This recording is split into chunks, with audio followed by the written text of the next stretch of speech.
going to be recording it just to let you guys all know. So if you're not feeling comfortable, let me know or you can leave. But like I said, it's just going to be me talking. So um, uh, one thing is really important is if you're a quiet team, I told you guys, it's not going to be working really well for us. Communication is critical in sports, especially in soccer. Starting from goalkeeper to center backs to teammates to the center forward. Those are the most important communicators that be communicating, and of course everybody else, even in the bench. So we're going to be kind of talking about that. Everybody see the screen clearly.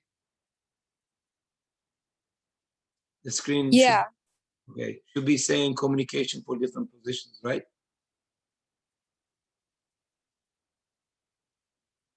Okay. So we're going to start with goalkeepers. So some of the communications that we need for goalkeepers, I would like to hear is these. So push up, especially off the corners, or we just defended a cross inside the box and we clear the ball. Players, not every player pushing up is going to cause us problems, because if that ball comes back in the box as a second cross, we might be keeping some people on side and mess up our defensive shape if not everybody pushing up. It's usually the outside mids or the forwards or offensive players that doesn't know they have to push up. Those are the last ones to push up. So we want to make sure the keeper makes sure everybody steps up right away. It's going to cause you guys a lot of problems otherwise. The clear, very short word, no shot. Quickly saying that means that the goalkeeper sees a player seeing the shot, and she sees in the eye contact, she sees that player sees the corner or whatever. And when the goalkeeper says no shot, that's usually the cue for the defense to step closer, step up to that player, or cover the shot area. I think no shot is very quick, and it gives it very specific idea about like that player sees a shot, so please or slide is not slide tackle. Slide is slide as a team shape. So when we're moving from one side to another, we need to be sliding, but not too far. So that's why we usually say make sure you cover the center, watch the center, and that kind of language is also important. Slide. Cover back post is critical. A lot of goals unfortunately happens in back post if the cross is good. If it ends up beating everybody, it's usually a clear chance in the back post. Man on is usually warning the defenders about they don't have time. There's a pressure coming, so man on, so move the ball or drop the ball back to the keeper, right? So keep coming out. You claim the ball, be loud, demanding, so you guys can be the scary figure coming out. So it's gonna scare off the offensive players and also give a good sign for your defenders that it's gonna be you that will be getting that ball. Okay? So they can cover you, defenders can cover you, and the offensive players will be kind of scared of you. Drop means, of course, you want to drop the ball, you want the defense to drop the ball because you see something that better to open the game, or you feel like they're in trouble, and if they drop the ball to you, you can probably clear that ball better. Another thing that you can see, the midfield is in trouble. You see a defender that can give a good drop to the players, just yell at him, drop the ball, so we can open the game better, right? So those are important communications. I have a couple. Those are important communications for the goalkeeper. Cover the center is critical, right? Because when we play with the three-back system, minimum two of the center backs need to be staying safe. We want to make sure that they don't slide too far, especially in throw-ins. Automatically, all the defenders want to slide to that side. Not let them do that. We have two D-mids, outside back, like a wing back, and you have a right back or left back that can slide that way, left center back or right center back can slide that way to help out with that shape. You don't need more than that. Okay. So if you all commit a one quick cross to the back post or to the center of the goal could be an immediate goal chance, and we don't want that. So we want to make sure that we stay cover the center. All right, I want some comments about this. You know, if you want to add something to it, or what do you think is the most important language here? I want to hear from the goalkeepers.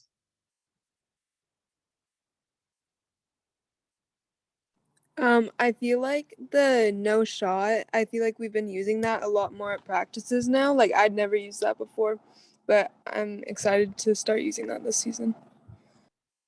Yeah, it's very quick language, and it's very effective. And honestly, I actually first heard that in Sounders game from Casey Keller. He was very loud, and I was in the stands, and there was a lot of people, singing and yelling and stuff, but you could still hear him over everybody else. So that was great. Cover the center, Emerson says. Um, it's critical. Cover the center is very, very important, like you said. Uh, Keepers, what about anything else you can think of we can add to this list, you think? Maybe pressure. Okay, very good. Pressure. Um, yeah, I mean, yeah, you can use that pressure. Press the ball. Uh, like specific words is quick words is usually more effective, and it will make it easy for you. That's why like no shot is very good. You can also say no cross.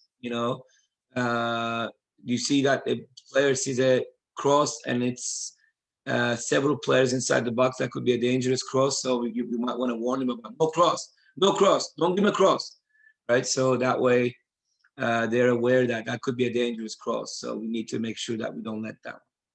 So somebody else saying something. Yeah, clear the ball. Very good. That's a very good one. Clear the ball. When you know that you don't have time and you want to pass the ball around, I do not like taking risks in the back. So I know that some of you guys might be coached by coaches that wants to look pretty coming out of defense, pass the ball nicely, and possess the ball, which is great. But if you're under pressure, there is no reason for you to risk it. I mean, even the best teams in the world, they do clear the ball, even kick it out the throw in. If they know that the next best thing, could be you getting scored on a goal. We do not want that. So you want to make sure you clear that. That's a good one. Who said that? Emerson said that. Yep. On your mark up. I would say, Sienna said that. And I would say specific name giving is very useful for that. Like sometimes, like even my professional guys, they say mark up. That's great. Like players are aware now. Okay, let's look around and stuff. But sometimes you just need to say specific. Like let's just say Taylor, number 8. You know, or Sydney, you get number 9. Number 2 is coming in, guys. Back post open. You take that player. Like give names. Make sure you give specific names about the job. It makes it a lot quicker, a lot easier, and then you give responsibilities to the player. And it's going to cause you a lot less goals when you use specific names about players. I mean, these are very important, subjects. A lot of like D1 to up professional coaches will be expecting this kind of stuff. So, anything else, guys? Before we move on to the next one.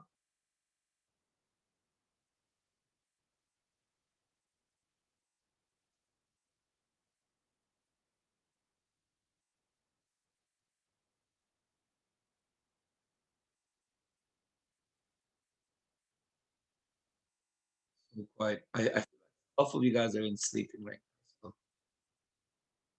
hopefully not. Hopefully you're paying attention. Hopefully you're writing things down. Because this is gonna make you look either good or you're not gonna look very brilliant when it comes to game time if you're not knowing what we're talking about. Training, learning things is very critical for you to look good. I want you guys to look good. All right, I'm moving on to defense. Okay.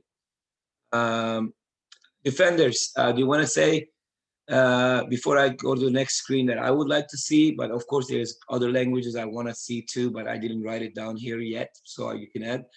What do you think? What are the languages that you think that you should be using before? Please unmute yourself and you can speak.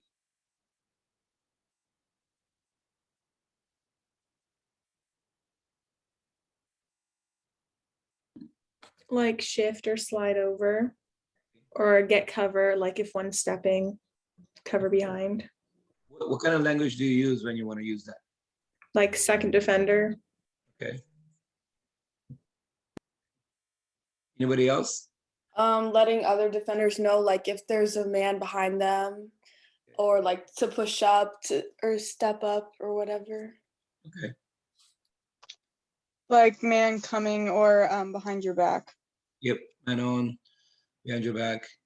I mean, I'll tell you this, like quicker, shorter words that you're going to use is going to be more effective and you'll be able to use it more often. You know, you cannot have a full conversation with the player. Hey, there's a player on your right side, and I think she's a very fast player. That could be very good. Like if you start talking and write Harry Potter 9, it might not be effective.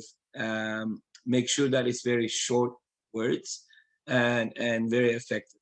Okay, I'm gonna move on to this. You covered a couple of them. You know, slide quickly, right? Slide, cover me, step, I step, drop, man on. You know, so you guys covered some of that, but these are very short, quick languages, right? Like you want to make sure you keep using these, and you don't have to make it 2-3 word sentences, right? Like you want to make sure that you keep it very simple. What do you guys think about this? Simple but effective, and we need to use it. I'm going to tell you this. I don't hear this enough, even in ECNL teams. And I get like when I train players privately and stuff, especially I'm training a center back or a goalkeeper, I get on their cases about using language. It's just gonna make you look better, and it's gonna make you be aware, and you're gonna be able to anticipate what's gonna happen next better because you stay in the play by talking, communicating. You're in play. When you don't talk, you can fall asleep. You might not be aware of what's gonna happen next. You're awake, going. It's really critical that you guys do that. Okay. Is there anything that you guys want to say about this? And also, is there anything you think that could be a quick word that we could add to this list?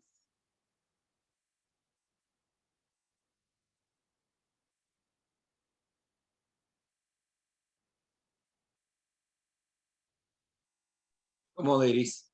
Maybe like no turn. No turn. Very good. That's a good one. Yeah. No turn. Don't let them see the goal, right? Don't let them see our goal. Don't let them see the next ball. Like, especially in the central areas. The most important player not to let them turn is their playmakers and their false nine or number nine or their number 10. So these are critical positions, attacking mids, center mids, and center forward. So these are critical that you guys do not let them turn. That was Brittany, right? Yeah. Yeah, well done, Brittany. That was good. Okay, so anything else you want to add to this? Are you On guys? your right or left? What was that? Like on your right shoulder or on your Yep, left? on your right, on your left. Very good. I keep warning them, and it's critical that you do that too as well. Very good. That's a good point. So, are you guys writing these down for defenders? You guys kind of focus points, focus language that we want to be using. Okay. Are we going to go to midfielders? Midfielders, outside mids, center mids. What do you think? I mean, some of these languages are going to be same, right? But what do you think? Simple language, but we use it to communicate with each other. What would you say?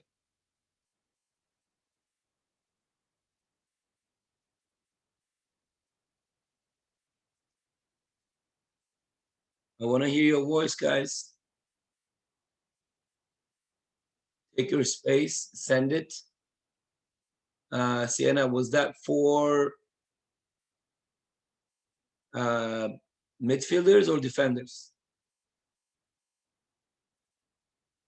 Midfield, okay.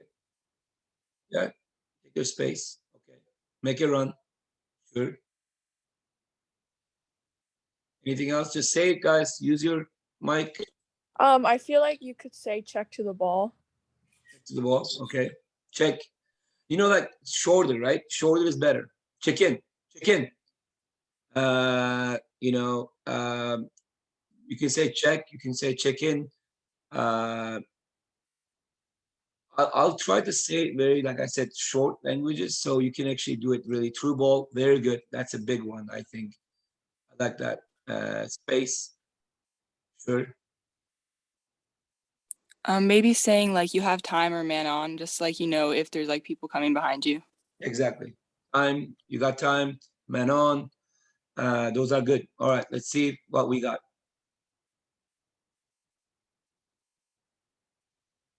So we are covering it pretty good. You know what is so important that a lot of players don't use in US, but it's very critical. Like in Europe, when you're playing at a high level, not me, not me. So you say not me because you're marked, or you see the player has a better option having a shot, or somebody's about to step to you, or you have nowhere else to go. Like you're not going to be an effective player at that point because you're marked, you don't have space, or you feel like the player has a better option. Not me. It's a quick turnaround for the player. Okay, I'm not going to pass it to her, so I'm going to go somewhere else, which is great because it helps. So you can also say I'm marked, but that's longer language, right? I'm marked. It might not be as functional, but not me, not me, not me, not me.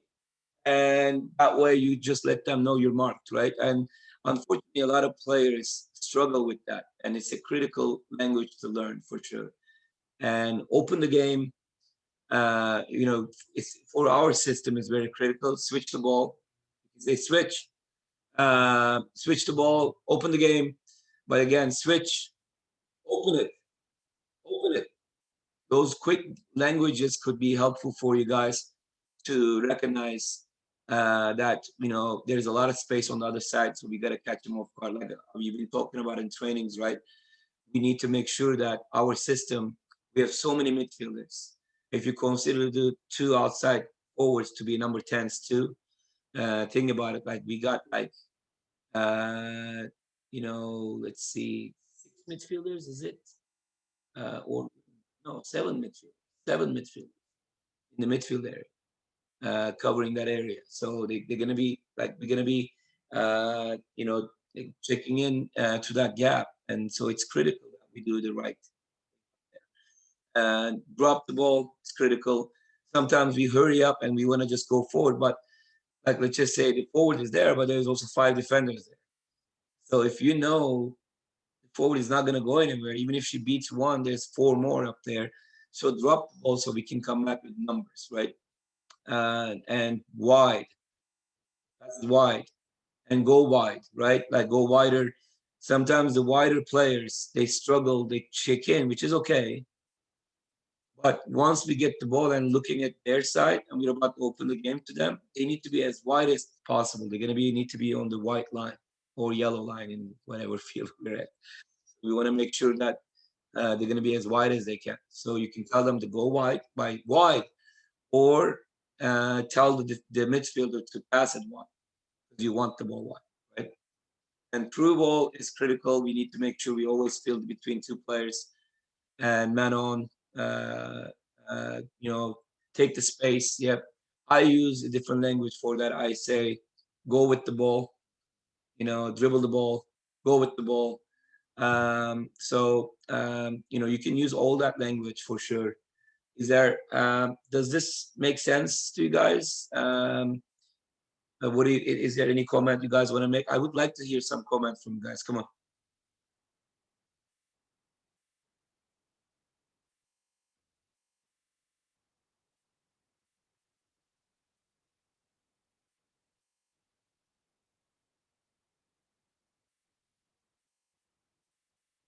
I guess our midfielders is not as vocal and our defenders. Come on, guys. Okay, so talking about through balls, Mhm. midfielders, could that also be something that a forward would say to like tell them to play the through, or would that more be something Yes, that a yes. midfielder would say? No, you can say that for forwards too. That could be a good language to use for next one for Okay. forwards. But I mean, definitely midfielders can say that there is a through ball for forwards running. So midfielders can say to each other, "Yeah, give the through, quick." You know, because that language needs to. It's gonna expire in 2 seconds, right? You say it, they do it. Otherwise, if you wait too long, the other team is responding to it because they can hear you too, right? So you need to make sure you respond quickly. Let me see, somebody said something.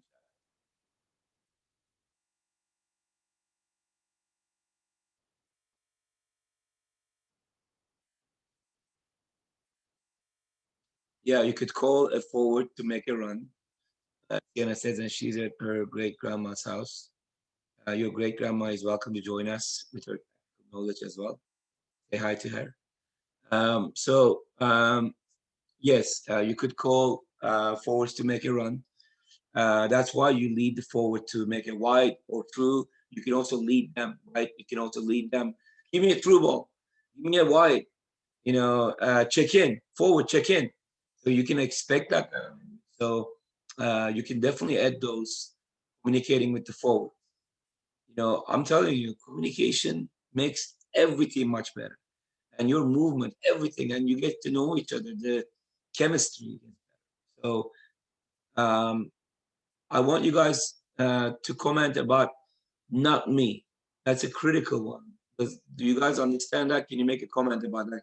Can you visualize using that in a game situation that you know you're marked and you should be selfless to help your teammate not winning that ball? You need to be recognized as a high level player.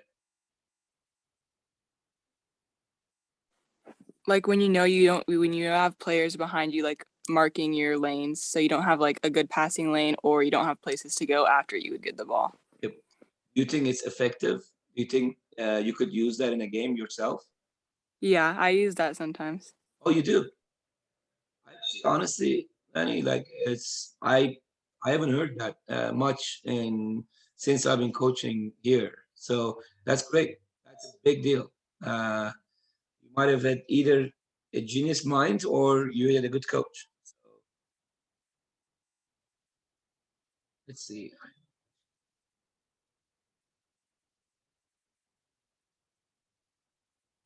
So with not me, would you rather have somebody say not me or direct them to like turn and pass to someone, like turn to like pass to someone else, or would you rather say not me and just have them look for someone else? I think it's a quick language, like because when you use it is like you see the players about to pass it to you.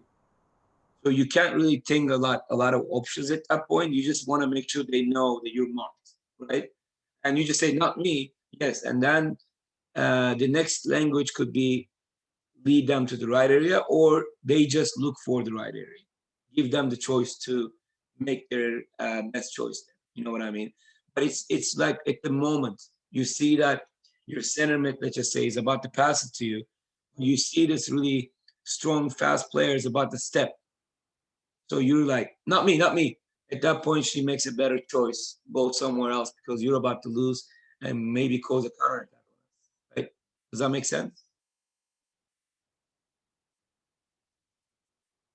Yeah. Right. I have a question. Yesterday, I was told no man keeping. Are you talking about man marking?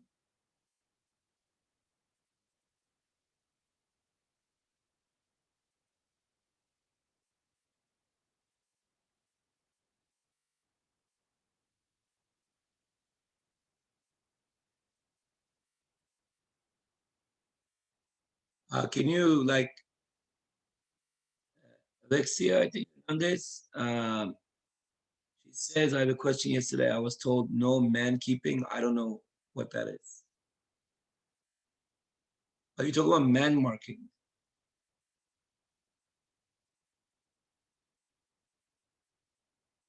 I'll wait for her to respond to that. But like when it comes to man marking, if that's a question, so man marking is for our center backs is no good, but there is zonal areas that we keep. If there's a player in that zonal area, yes, we can mark that player. But you do not man mark that player out of the position and leave your central area. So man marking can happen in different places, and we're going to be talking about that, especially in corners. You can man mark, but you're going to have zonal area defenders, and everybody else is going to be man marking. And but man marking in general in the system is we do zonal area defending. So man marking, if specifically you're asking what that means, is like stay on your mark, stay on your player. Let's just say number 8 is your mark. Usually, coaches want you to mark that player whole game. They wherever they go, you follow them, right? I don't want that. So that's going to be making your life a little bit easier. But you also need to be aware where your zonal area is, where you're supposed to go, and more you're going to learn that. Any questions? Any comments about this, guys?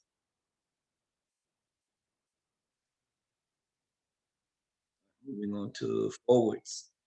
Forwards, any language you think that before we see the list of the communications, you think that we should be having? I want to hear your opinion. Let's go.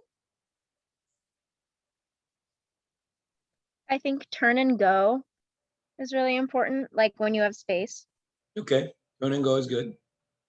Okay, what else? I'm saying like split or through ball when you see like a space where you can have like make a run and get the ball from a midfield. Yep, that's a good one. Anything else? Play through. Somebody write down play through, and I'm running.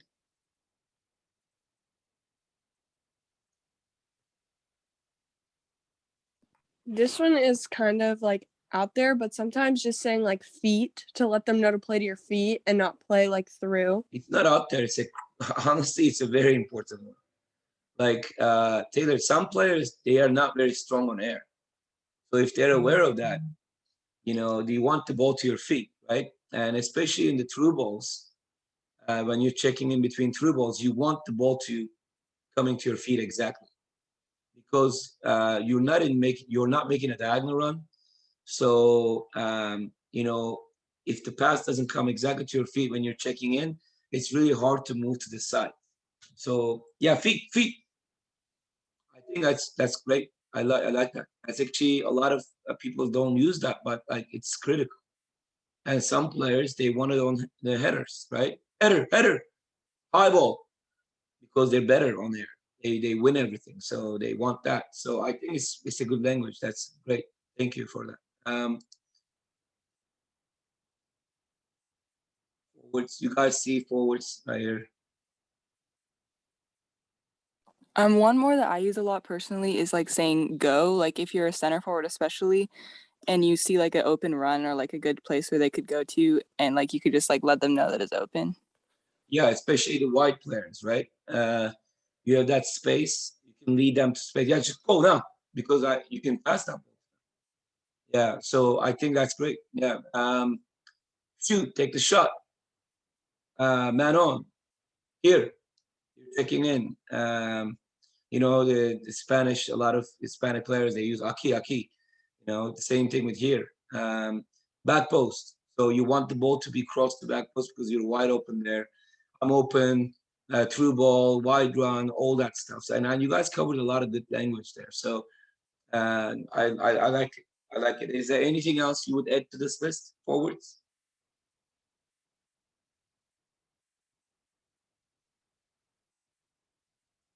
Please, everybody write these down, because I want to hear it in trainings. I want to hear it in games. I do not want to be a quiet team.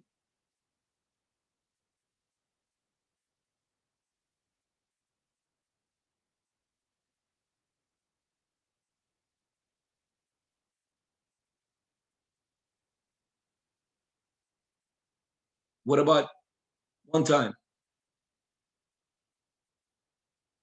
What does that mean?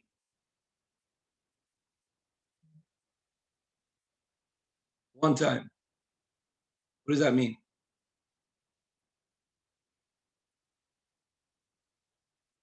You can also use one touch, but one time.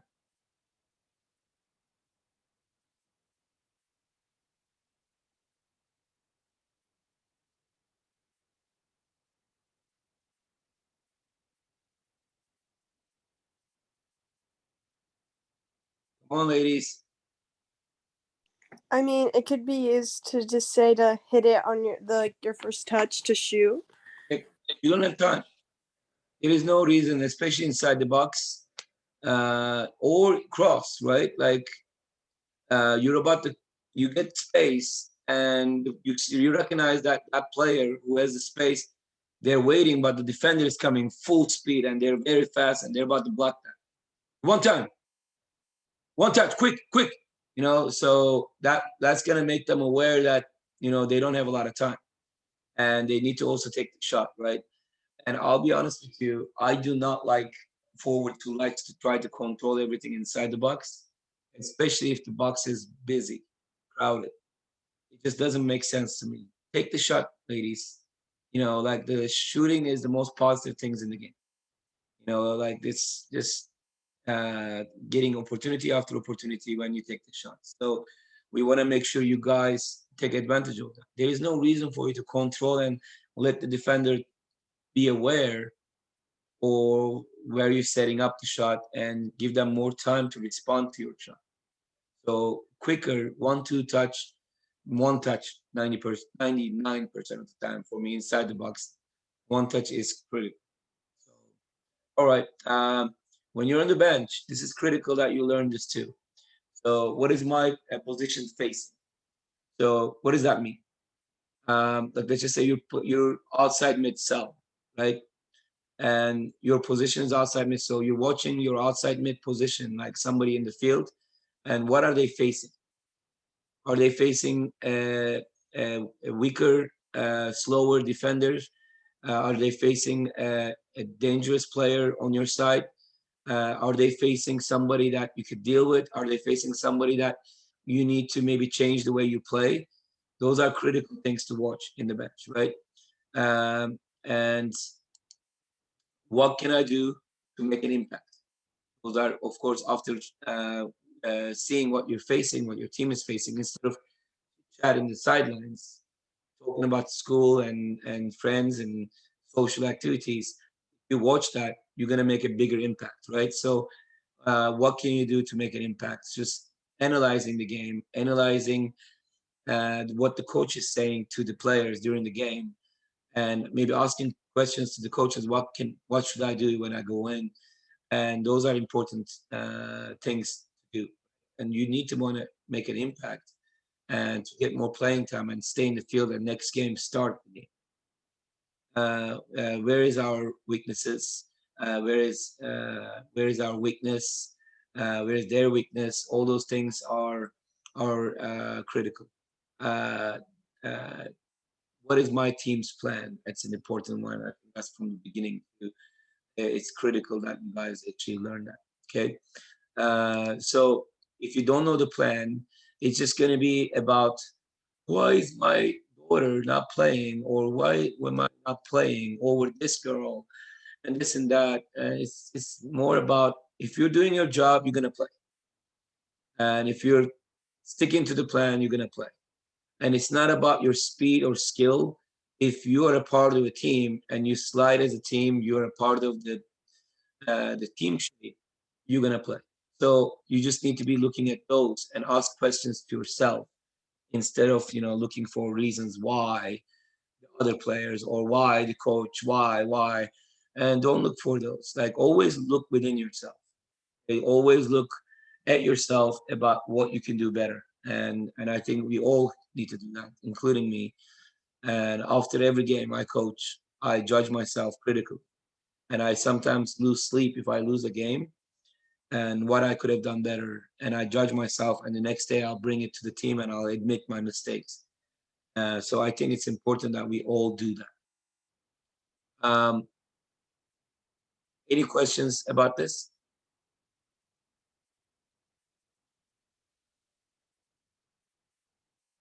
Guys, make a comment about is this been helpful? Do you guys like where we're going with this? You guys understand just the general expectation about what I want?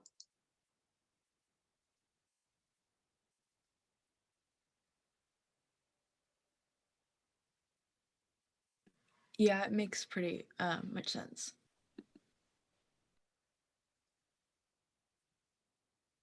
I know you guys are so tired of like Zoom classroom sessions during the COVID.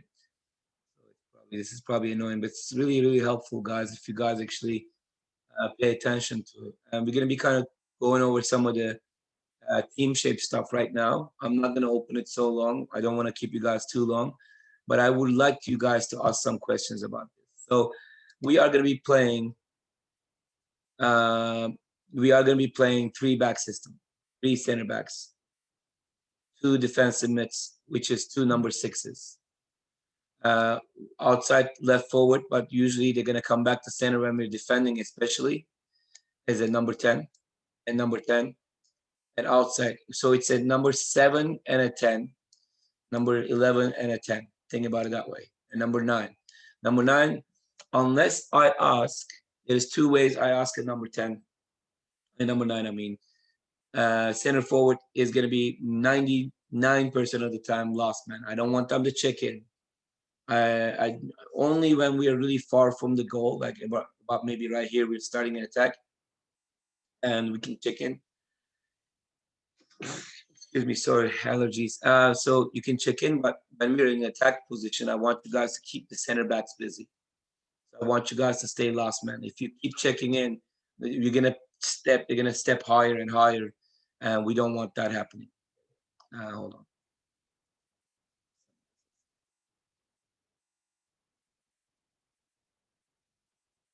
Yes, you can. Question comes: can forwards make overlap runs? She's done that before. Sure, they can. I mean, the thing about this is you can actually go anywhere you want in this system, as long as whoever you're taking the position to, they take your position. So you switch. Does that make sense? So let's just say if this outside wingback starts making an attack, maybe the outside forward needs to cover her back right here. Okay, and vice versa, right? They become the new at that point, just for that attack, new outside wingback. So I'm gonna continue with the center forward is gonna be last man 99% of the time, but sometimes I'm gonna ask this. I'm gonna say, number 9, you are a false 9. So when we say this, it's gonna be a trigger for you guys too, the outside forward. You guys gonna be the last man wide instead of checking in now. You're not number 10 anymore. You're gonna be the last man wide forwards, and the false 9 is gonna be the one checking. So when false 9 receives the ball in this gap, they can do quick turn and pass a through ball to this player, and that player can make a immediate impact in a counter attack or even the space behind the defense to find them.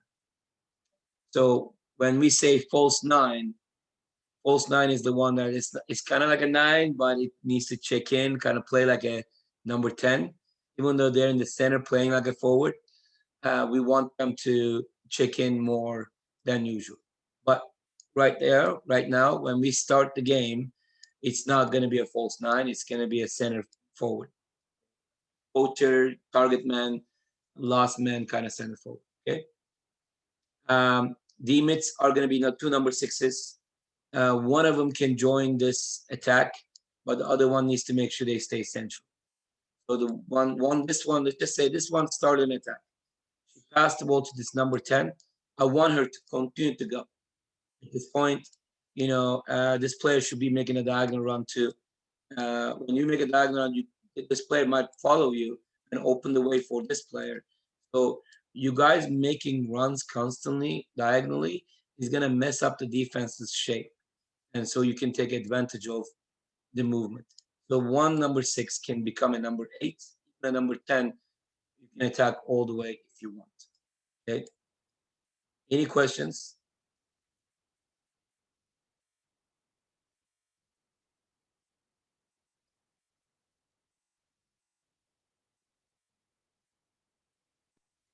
When taking goal kicks, would the pockets be like to the outside defensive mids usually? So this is our goal kicks. Thanks for asking that. So center, outside center back, inside the box. Outside center back, inside the box. The center back is going to be in one of those pockets.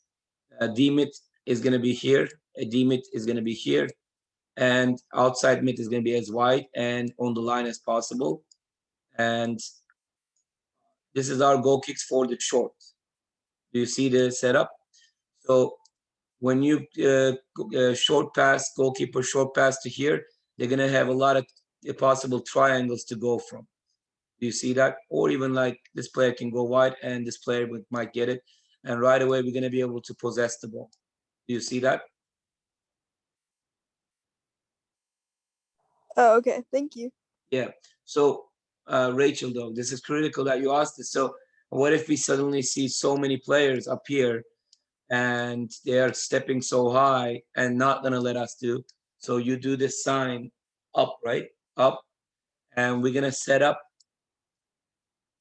the goal kick. We're going to set it up a bit higher now, right? We're going to set it up towards where you take the goal kick. Okay. So, the three backs is going to come back here. Okay. The two D mids is going to be here, even sliding this way. We're going to be crowding this area. Even the outside mid is going to be checking in. This opposite outside mid can stay wide. If you get the ball, we can open the game that way. But we're really going to be crowding this area for the goal kick, the far goal kick. We're not going to go this way. We're going to try to go in the same lane. We're going to try to flick it to space when we're going to do a long one. But short one, we're going to be trying to possess. Does that make sense? Yeah, it does. Thank you. No problem. All right. So yeah, we can always have these sessions are really critical to learn. We can always learn these. So forwards. This is going to be the hardest thing for you guys because forwards expected to do a lot of running and sliding and defending. So I'm going to tell you this. Hardest part about the system, one of the hardest things, is the forwards, how they slide, how they get to it. And we have teams in my club I coach, and once they learn it, they're very easy to beat teams, but it takes time to learn. So if the right back is coming from an attack, like just say they're starting an attack from the right back, left forward is going to step to them. They'll first lead them outside, right? And then the center forward is going to start sliding here to cut the short pass to the drop away. Once these guys arriving, you want to start leading them to the center instead of wide now because we want them to go this way so we can steal the ball. Okay, so the outside forward, right forward, comes all the way here to create this triangle. Let's see. So do you see that triangle? We're going to be creating that. Okay. So what does this do? We're going to be cutting the through ball from the player, and we're going to cutting the short pass from the player. Okay. So I'm going to clear that real quick. Make it the move again. So question comes, Daji, I'm so far in this play, I'm not going to make it. So what do we do? Create this triangle. So at that point, please listen to this critical, very critical. A lot of teams I talk this to, I do this live, and they have hard time understanding. If you guys get it before them, we're going to look good right away. A teammate steps to that gap. And this teammate steps to where he's supposed to be. And you cover them here. You see that? So if you're not going to make it there, we're going to try to make it there. But if you don't make it there, you tell the teammate to step so we can create this triangle right here. So you become, the outside forward becomes a deep teammate right here. So now we use a language called cheat. So when they're in trouble because we locked them in here, right? They might try to give it to goalie, or they might try to open the game to the opposite side right away. Okay, so this is when we use cheat. So we looked at, let's just say he's about to pass to this, she's about to pass to goalie, or she's about to make a long ball to the other side. When we say cheat, the opposite side outside mid takes off. And the opposite side outside back slides here. And these guys kind of go here. So when we do this, possible long ball comes, this outside mid can steal this ball and be one-on-one with the keeper in that second. I'm going to tell you this. My teams that achieve this shape, it becomes a nightmare to four-back system. It completely becomes a nightmare. So if you can achieve this, it's going to be critical for you guys and great for you guys to take advantage of, because it's a trap. We're setting a trap. Okay, so please ask questions about this right now. Forwards, especially, make a comment. This is, I'm telling you, we won. My teams won. Like, I know, like, Gala is a new club, my club, but we beat Crossfire Academy teams before, and you guys know that we have limited talent. We get most of our players from red, and we end up beating big teams because our system works. So it's critical if you learn it with good players, and like my pro team, Snowman Steelheads, we took over and we beat Crossfire and PSL team, and PSL team is a professional team, and we beat them, and we defended well, and we had a lot less experienced players. We had maybe one D2 player in the team at the time, and Crossfire had D1 players everywhere, and guys who played professional soccer, and we beat that team. So if you achieve this shape, it's going to be amazing for you guys. All right, forwards, take the word, please. Step in and talk.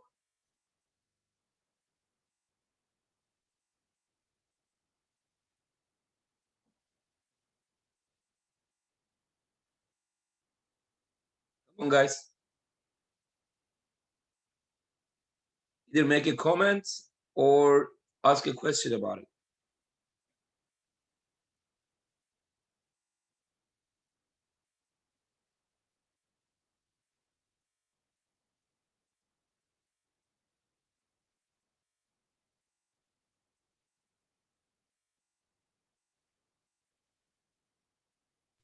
If you don't say cheat and their keeper plays it to their outside back, would it just be the right forward that would step to it instead of the outside mid?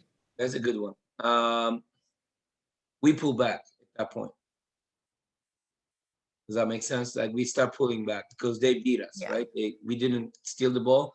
So everybody's kind of pulling back to their original positions. Center forward is going to be here. We just pull back deep. And if they're already here, our defense should be right outside the box already.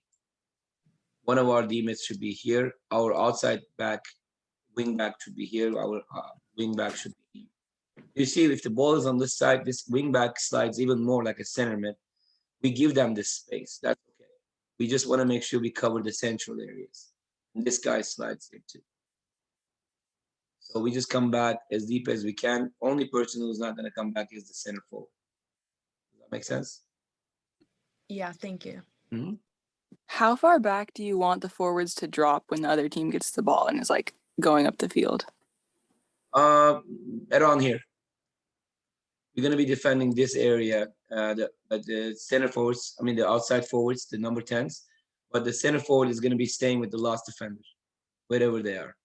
And if they go further than this, they can stay in the 50 for the counter attack chance. Okay? Oh, okay, thank you. No problem. So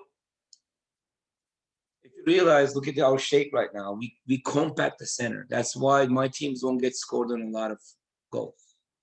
Because we cover the center, we do allow a lot of crosses. That's our weakness. That's why our keepers need to be very active.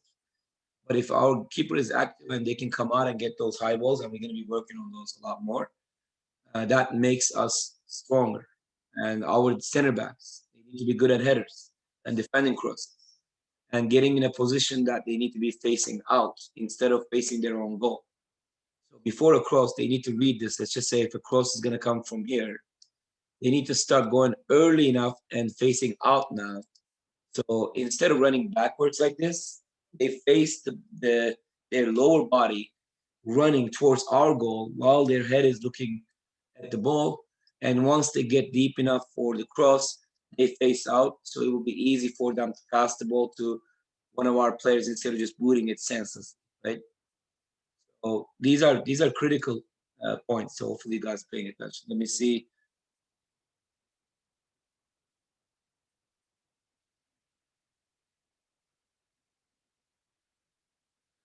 Anyone can say cheat. There was a question about who says cheat. Coaches can call it. A center back or keeper sees that the other keeper is about to kick the ball to their left back or right back. They can call cheat. Center mids can call cheat. At that point, that outside mid is going to be stepping. The outside back is going to be stepping. But it's critical that they step together. Right? This guy is going to be taken off, and the right back needs to be taken off, taking their outside mid position. So if they go over her, we're not going to leave this player wide open. We're going to be stepping to the ball. Does that make sense?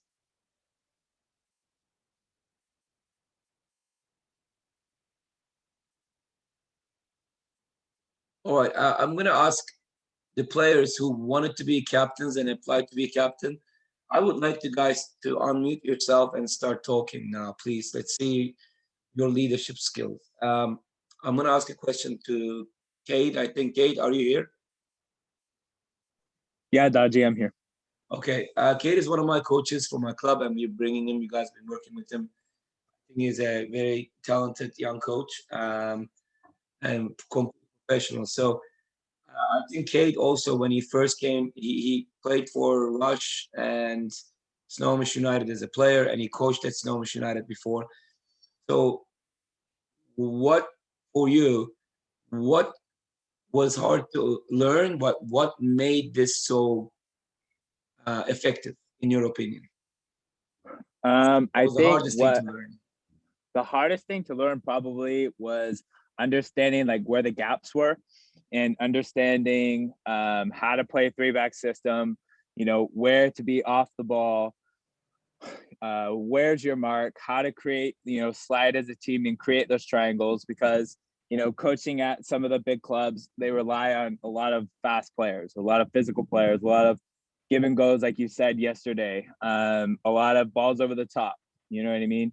Like long ball, like kickball kind of soccer. But then what was your second question, Daji? So what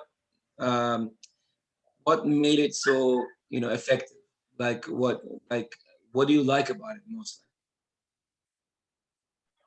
What I like about it is it makes sense. I mean, it makes a lot of sense. As soon as you get it, you get it. You know what I mean? And it makes it difficult for teams to play out. You know, coaching with you with the Steelheads and with the Gala semi-pro team, it and really seeing that the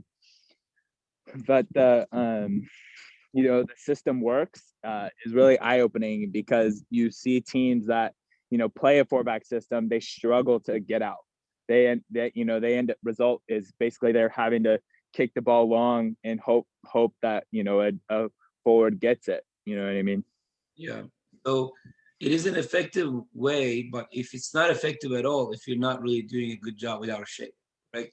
Right. I mean, you coach teams recently too. You won a tournament with your girls, and then another tournament, our shape wasn't great, and we struggled, and we didn't do well. So I think it's critical that everybody does their jobs. So captains, I want you guys to kind of make a comment about one thing that you guys want to learn better, and one thing you're excited about the system. So I'm super excited about this system because I think it's a lot more unpredictable from like other high school teams. I think a lot of us are used to playing direct and just kind of like booting the ball and hoping for the forwards to get to it. But I think this is a lot more controlled, and so I don't like it's hard for other teams to like predict where we're gonna like go with the ball, I guess you could say. I'm gonna tell you this, there's gonna be times we're gonna boot the ball. Yeah.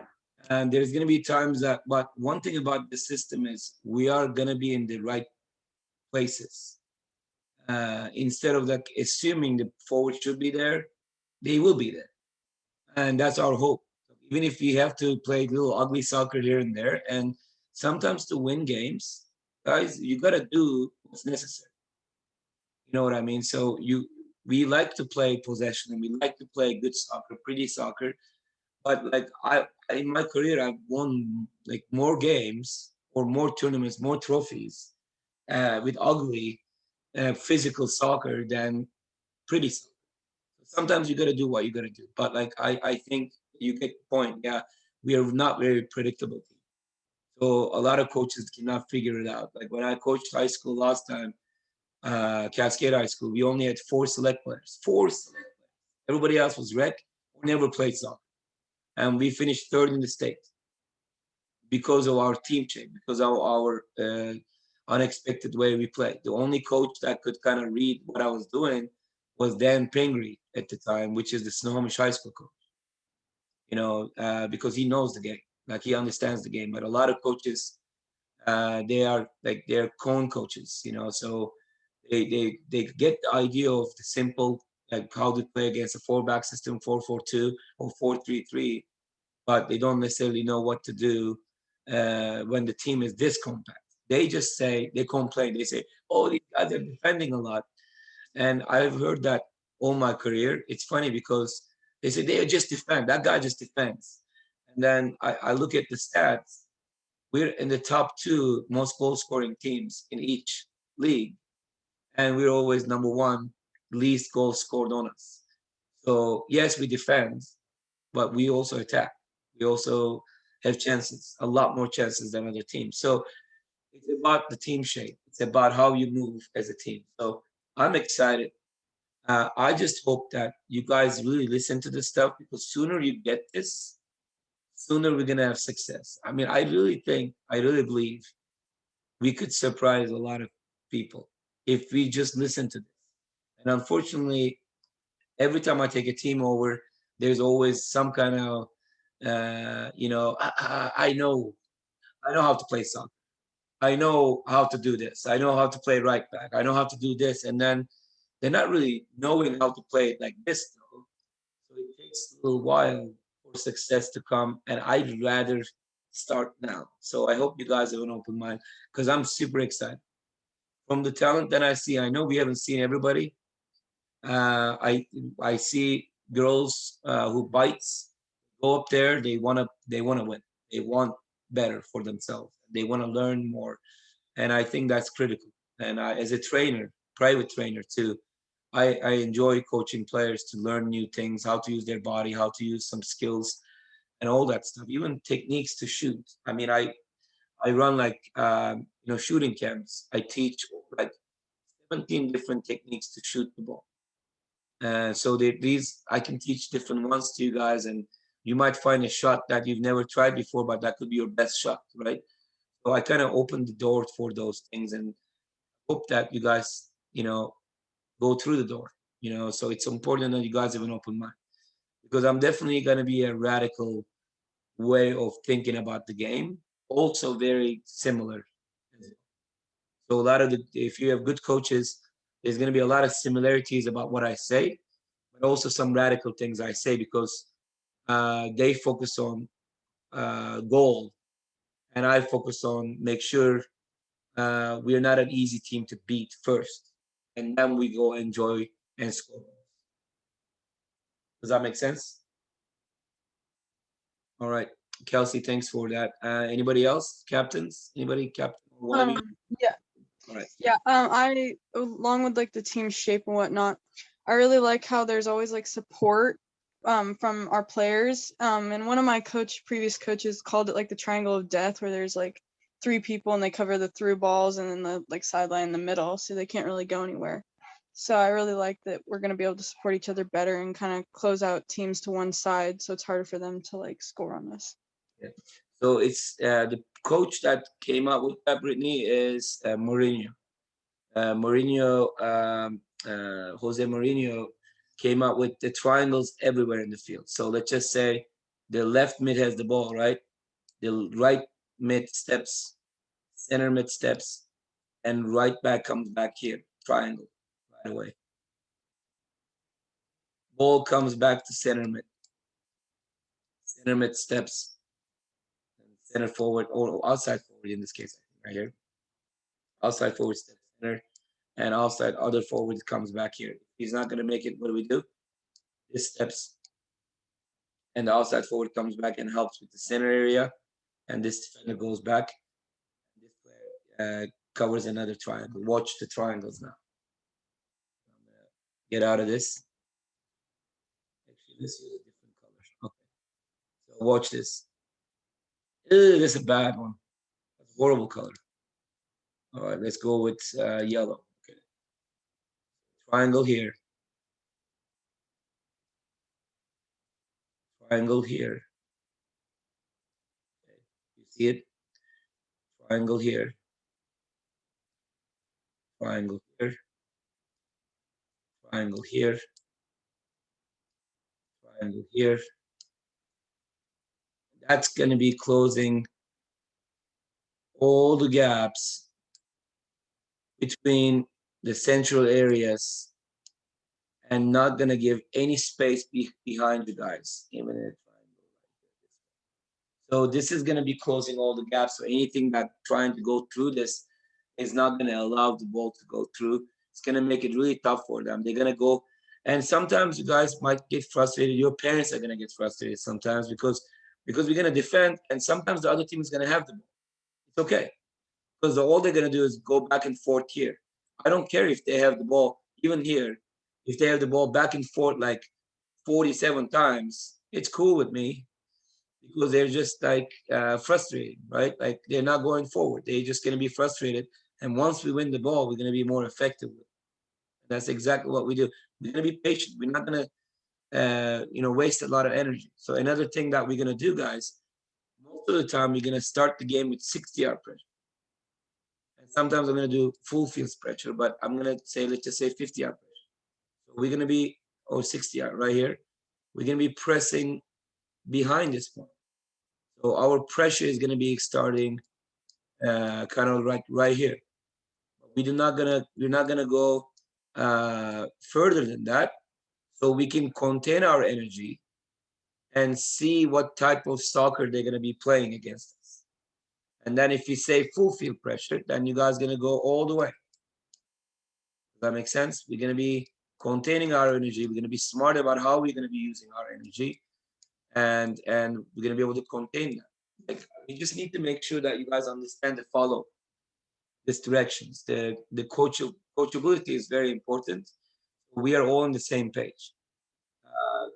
One of the most talented soccer teams in the world history was in the 1990s, Real Madrid. They end up buying, I think it was more than $2 billion worth of players, the best players in the world, and they couldn't do well. They wouldn't even make the Champions League semi. With the money and the players they had, they couldn't do it. And one of the coaches that left the program said, too many generals, not enough soldiers. So a lot of those top level players, they were trying to go over the coach. They were trying to, I know better. We should do this. Another player says, I know better. We should do that. So that's exactly what happened. So too many generals, not enough soldiers. And I'm going to give you an advice. Doesn't matter if your club coach or your select coach is not good or good. You got to listen to them anyway. So because as a team, whatever the plan is, that would be a bad plan. You always need to follow the plan. Because if you all follow the plan to a point, you're going to be more successful. But if you do your own thing, it's really going to make you look bad. Even if you score a goal, it's just going to make you look bad because you are not a coachable player. So it's a big advice to you guys. All right. Brittany, what what do you want to, and Kelsey too, what do you guys want to learn more after seeing this session? I think I just want to learn just more how to utilize those like outside backs or the mids, what you call them, instead of having four in the Wingbacks. back or whatever, those people, and like how to utilize them on the wides and all that, because we're not used to playing with that structure. So I think just learning how to use those people and what's the best strategy for them is going to be really helpful for us. Yeah, we will work on that. And Kelsey. Yeah, I agree. I think just using like the 3 forwards, because I think we're more used to only having one. And yeah, I think that's it. I just think it's like once we practice it more, we can get more used to the system. Yeah, we're gonna definitely focus on that after the tryouts are done. We're gonna be really focusing on this, and I'm hoping that we're gonna have some classroom sessions. I'm gonna try to get a classroom in the school. We can meet up there and we can really make it clear about what we're gonna be doing, kind of like this. We can also do Zoom meetings whenever you guys want to. Any other leader or want to be a leader? Any comment? What you guys like about it already, and what you guys want to learn about it? I'm not a captain or anything. I just am really excited as a forward to like have 3 people up there as forwards, because I'm also used to playing a 1 forward formation, and it's just not like as easy to get the ball like in good organized plays at the top. So I think it'll be really nice to have extra people up there to make runs and like have a triangle. I agree, and they're gonna have to support you. You know, so whoever is the center forward, we need to make sure. So I'll show you. So the moment, sorry about that. The moment the ball is coming to you, when you're holding the ball, we're gonna give you an outside option, and we're gonna have a defensive mid stepping to that gap. And if you end up going this way, we need to make sure that we're supporting it outside mid too. So that's going to allow a lot of options for you. So that's going to help a lot. And you know, we just need to be in shape to do this stuff. So we're going to have to do conditioning. We need to be in better shape than other teams. So anybody else? Oh, sorry. Taylor, you can go. Okay, I'm excited for the outside, I mean mids or defenders. I think it's gonna help us like get back and defend a lot more, but also get up a lot faster. So I'm excited for the prospect of that because we've never really played like we did a little last year, but we haven't really played much like that. More of a transition. That's the hardest thing to learn. So hopefully we'll work on it, and you guys will pay attention to it and ask questions. That's why I really want you guys to ask questions on this.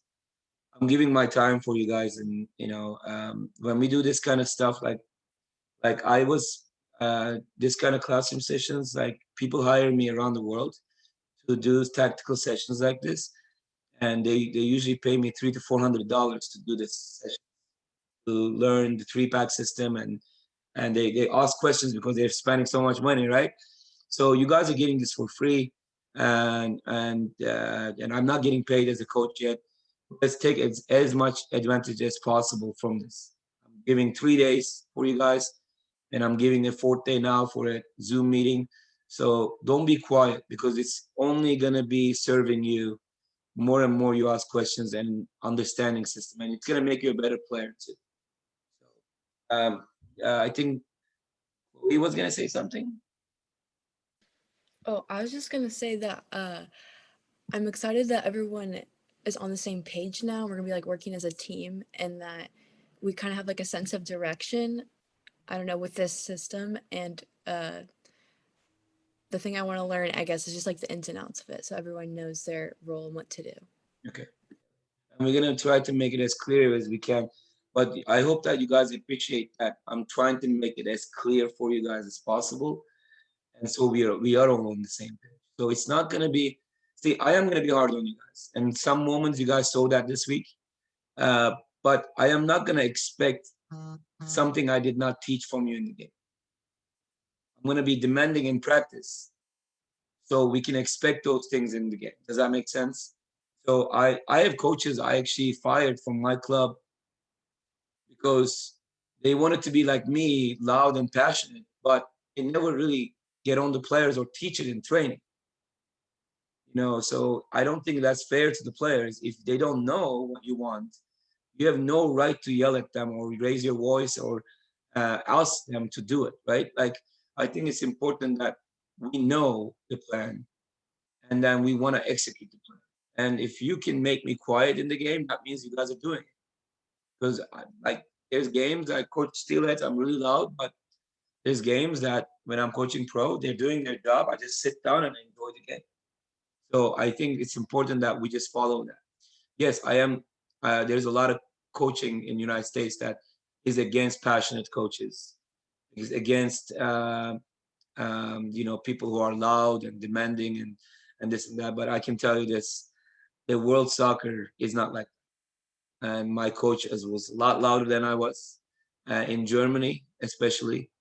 The passion wise, my coach in Turkey was much more passionate, but like loudness wise, German coaches, you know, in Italian coaches and French coaches, Spanish coaches are very loud, very demanding, you know. So, and they are the best in the world right now for the boys. And I think a lot of the top level women players, they're learning from those coaches, and women's soccer is just rising up. And I just hope that, you know, you guys open your mind to that kind of coaching too. I'm not saying mine is right and theirs is wrong, but most of the time they say mine is wrong for sure. I have an open mind about. I hire coaches for all levels. I just want you guys to have an open mind to it. So hopefully you will. Okay. Thanks, guys. I hope you learned some stuff. We are done for today. I hope you learned. We recorded this, so I can share this. I'm gonna put it and share it later. I hope you guys learned some things. I hope this make things a little bit more clear, and it does for my pro guys and my pro girls. So hopefully it does for you too. Okay, guys. Bye. Thank you. Thank you. Bye, Thank guys. you. Thank you, Dodgy.